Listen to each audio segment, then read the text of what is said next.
The MOU is dead, the ceasefire is over, and technical talks are still occurring, which is probably part of the reason why the price of a barrel of oil has not gone up as high as it has. This chart here shows a 6-month time span of the price of a barrel of oil, and as you can see, this large bump that started shortly after February and then has gone down to current levels is the course of the war and the ceasefire.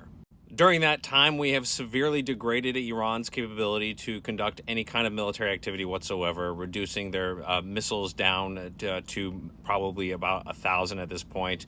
Their missile launcher capabilities are largely degraded. Again, their Navy is largely destroyed, minus some Mosquito feet. Their Air Force is largely destroyed, minus a few helicopters. And the reason why their ground troops haven't been touched is because they're inept and not able to be deployed or affect any kind of military situation in the Strait of Hormuz.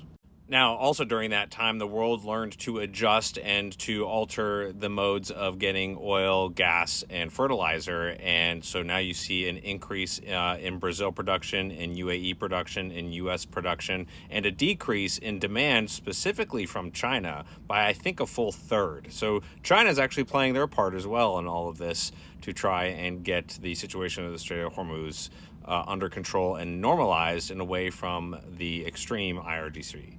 Now, the reason all this kicked off is during the course of the MOU, the 60-day period, Iran kept trying to institute their toll lanes, and the U.S. kept saying that that wasn't going to happen. And every time ships deviated from Iran's guidance, they were fired upon, and the U.S. returned fire in turn.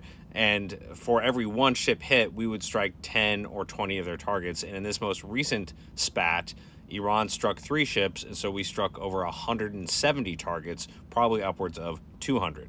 And people keep asking, how are they able to reconstitute any kind of military firepower whatsoever? Well, first, you should note that how diminished their capability is. They fire, what, 1 ballistic missile, a couple drones, none get through, maybe 1.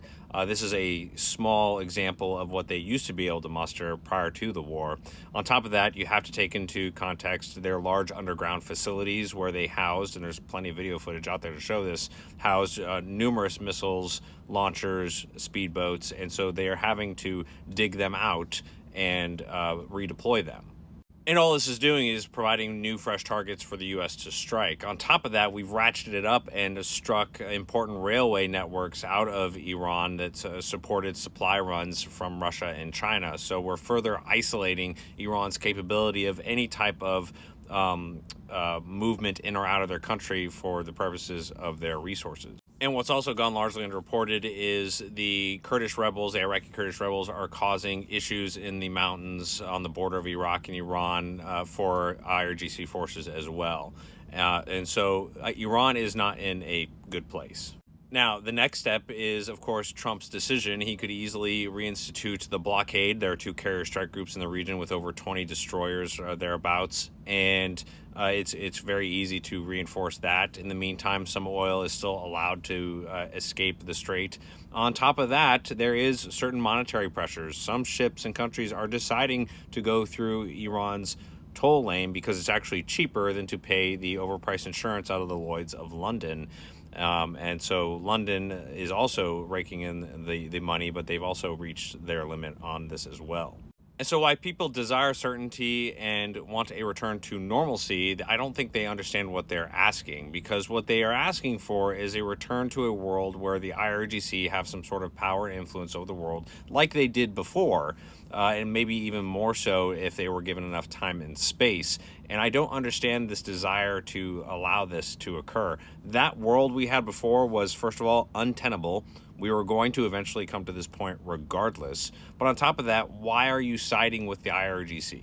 Why are you siding with the adversaries, the enemies of Western society, all because it hurts you? There's a little bit more pain at the pump. We have not sacrificed what our prior generations have to destroy evil, and we're already complaining about it. And that is part of the reason why this still continues, because we're not able to put forth the sacrifice that would be necessary to crush this level of evil. And so we're finding new and innovative ways to contain and change their mindset. I mean, look at all we've accomplished without putting a single boot on the ground or a ship in harm's way. Imagine if we continue to put that pressure campaign on, and we will. We will continue to degrade their military's capabilities that they decide to dig out of the ground and reconstitute. And eventually, over time, they will eventually capitulate. The only way they won't is if you put weak politicians in power. And that's typically the thing that causes the U.S. to lose, is weak politicians and their inability to make the right decision in the moment.